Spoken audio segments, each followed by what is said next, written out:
Hello again. Welcome to EKM Grammar. And this video is going to continue our discussion of reducing clauses to phrases with a focus on adjective clauses. So let's get started. Adjective clauses modify nouns and other clauses. I made another mention of this in a previous video on sentence structure. So let's say we have a sentence, the robot that is guarding the forest is actually friendly. You'll notice here that, of course, the robot is our subject of the sentence, is the main verb of the sentence, and actually friendly is the kind of complement. What you see in the brown lettering is the adjective clause, and we have that is guarding the forest. That is considered a relative pronoun. That relates to the robot. Okay? And of course, is guarding is the verb in the adjective clause. Well, we have an option. We can reduce this to the robot guarding the forest is actually friendly. But how did we get there? Where's that is? Well, if we start all over again with the robot that is guarding the forest is actually friendly, we can eliminate that is. In other words, in the adjective clause, that is the subject, and is guarding is the main verb. So remember, when we get rid of a subject in the clause, we have to get rid of the tense. We can have no verb tense. So if we're going to get rid of that in the adjective clause, is has to go along with it. Guarding is not the problem, because guarding is a present participle and it has no tense. Let's try another one. Ooh. So the vampire who lives in the old castle is standing at the entrance. That could be the vampire living in the old castle is standing at the entrance.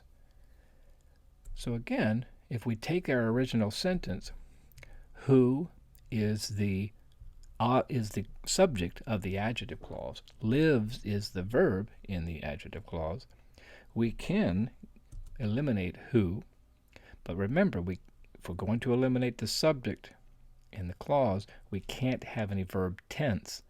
So we're going to have to change lives to living, and living has no tense. So that would give us the vampire living in the old castle is standing at the entrance. So lives is a present habitual verb, so it needs to become living, which of course has no tense.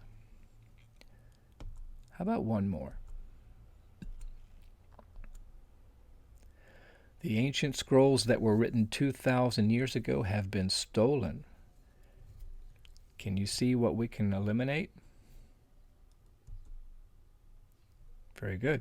We can get rid of that, and we have to get rid of the tense.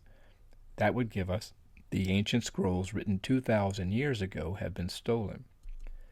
So if we start with our original sentence, that being the subject or the passive subject, and were written being the passive verb, we can get rid of that. We have to get rid of the tense. But what about written? Well, written is just a past participle, but past participles themselves have no verb tense. So we can just leave it alone. There's no change at all. Were written is a passive verb, and of course, written is a past participle that has no tense, so therefore it doesn't change. So it's very important to remember that when you are using progressive verbs like is standing or is living, if you get rid of the tense, you leave the progressive verb alone. You leave the participle alone. If you have a past participle, like we do here with the passive verb, you'll leave the past participle alone. There'll be no need to change that. So I hope this video has helped you a little bit more with reducing clauses to phrases. And hopefully we will continue to work together and build your sentence structure. And until the next video, thank you for watching.